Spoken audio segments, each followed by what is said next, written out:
I took the fall for my daughter and served 2 years in prison only to find out it was all part of a carefully planned scheme. After my daughter caused a hit-and-run accident, she knelt in front of me, sobbing, "Mom, I just got accepted into Yale University. I have such a bright future ahead of me. If I go to prison, my life will be over. Please, I'm begging you, save me." I agreed. 2 years in prison, and neither my husband nor my daughter visited me even once. When I was finally released, I learned the bitter truth. It had all been a plot between my husband and daughter. They had transferred all my assets into their names long ago. The daughter, who once wept and begged me to take the blame, now spat at me, calling me a worthless, ugly ex-convict, and kicked me in the chest. I died on the spot despite efforts to save me. But when I opened my eyes again, I was back on the day Charlotte received her college acceptance letter. "Mom, Dad, my scores are out. I got into Yale University." Charlotte Carter, my adoptive daughter, exclaimed excitedly. "Well, of course you did. After all, you were Jack Carter's daughter. Yale is one of the top universities. You've made your parents so proud." "Honey, didn't your year-end bonus just come through?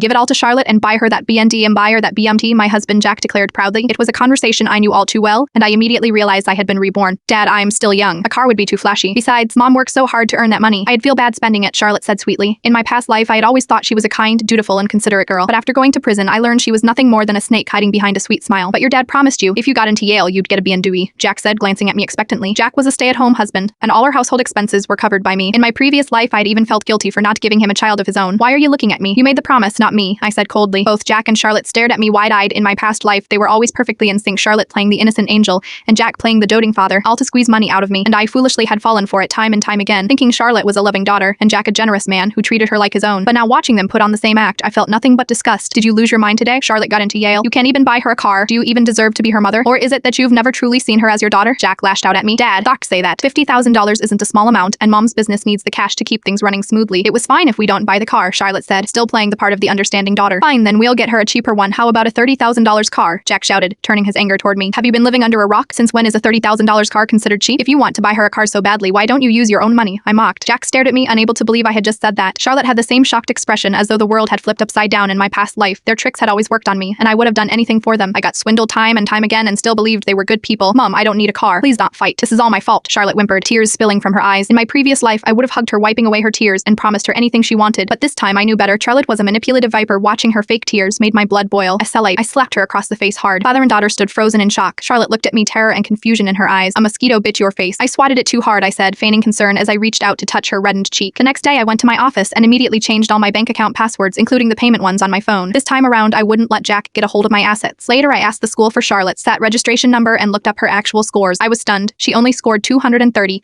for being with an extra 400 points. She couldn't have made it into Yale.